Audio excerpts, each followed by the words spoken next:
एक छोटे से गांव के बीचों बीच जहाँ बारिश हमेशा गीली मिट्टी और चमेली की खुशबू बिखेरती थी, उसी गांव में एक काव्या नाम की लड़की रहती थी।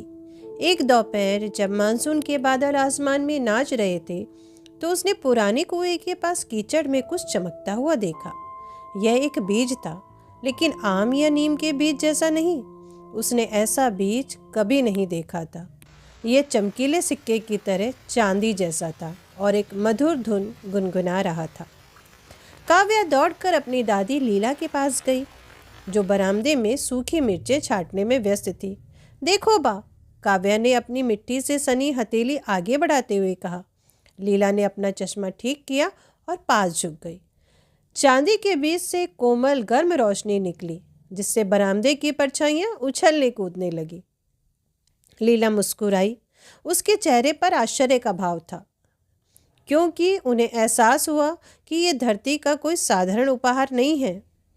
अब ये दोनों साथ साथ बगीचे के सबसे धूपदार कोने में गई।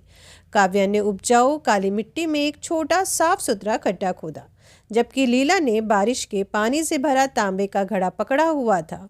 उन्होंने चांदी के बीज को क्यारी में लगाया और उसे धीरे धीरे पानी पिलाया। लीला ने धीरे से फुसफुसाते हुए कहा, बीज को सिर्फ पानी नहीं चाहिए, ये तुम्हारे रहस्य और तुम्हारे सपने सुनना चाहता है। उस रात काव्या को नींद नहीं आई। वह दरवाजे के पास बैठी बगीचे को देखती रही। जब तक चांद आसमान के बीचों बीच पहुंचा, तब तक एक अंकुर जमीन से निकल आया था। वह हरा नहीं था, वह पारदर्शी चमकता हुआ नीला था। वह बढ़ता ही गया, तरल प्रकाश की बेल की तरह लिपटा हुआ बाड़ की ऊंचाई तक पहुंच गया। अगली सुबह काव्या अपने सबसे अच्छे दोस्त मेघ को ढूंढने के लिए दौड़ पड़ी। उसने देखा वह कागज की नाव को तालाब में डाल रहा है। मेघ, जल्दी आओ! उसने जोर से चिल्लाते हुए अपने हाथ बेतहाशा हिलाए। कुएं का बीज प्रकाश के वृक्ष में बदल गया है। मेघ आश्चर्य से अपनी नाव गिराकर उसके पीछे पीछे चल पड़ा। उसकी आंखें जिज्ञासा से चौड़ी हो गई। जब वे बगीचे में पहुंचे, तो पेड़ पहले से ही घर जितना ऊंचा था। उसकी पत्तियां खुली किताबों जैसी थी और हवा न चलने पर भी फड़फड़ाती थी। मेघ ने नीचे लटकी एक पत्ती को छूने के लिए हाथ बढ़ाया। जैसे ही उसकी उंगलियां चमकती हुई सतह से छुई, उसे एक हल्की सी आवाज़ सुनाई दी। हजारों कहानियों के एक साथ सुनाए जाने की आवाज़। शाम होते होते पेड़ पर फल लगने लगे। ये फल संतरे की तरह गोल या केले की तरह लंबे नहीं थे। ये चांदी के धागों से लटकती हुई चमकती लालटेनें थी। काव्या ने हाथ बढ़ाकर धीरे से एक फल तोड़ लिया। जैसे ही वह फल उसके हाथों में आया, लालटेन से एक मधुर धुन निकलने लगी, जो उसे उसके बचपन की पसंदीदा लोरी की याद दिलाती थी।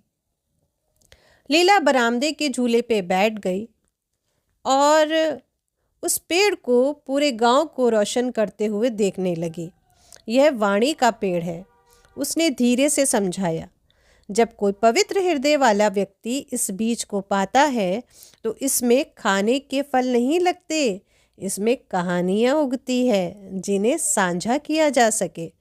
उसने गांव की ओर इशारा किया, जहां लोग बगीचे के द्वार पर इकट्ठा होने लगे थे। काव्या और मेघ पेड़ की निचली शाखाओं पर चढ़ गए। उन्होंने लालटेन को अपनी प्यारी यादें फुसफुसाई। मोर का नृत्य देखने का समय, पहली बारिश की खुशबू और गर्मियों के आमों का स्वाद। जैसे ही घड़ी में आधी रात हुई, चांदी के धागे टूट पड़े। सैकड़ों जगमगाती कहानियाँ लालटेन मूक जुगनियों की तरह रात के आकाश में तैरने लगी। काव्या और लीला ने देखा, रोशनी गांव के ऊपर तैर रही है, हर घर तक कहानियाँ और उसके सपने पहुंचा रही है।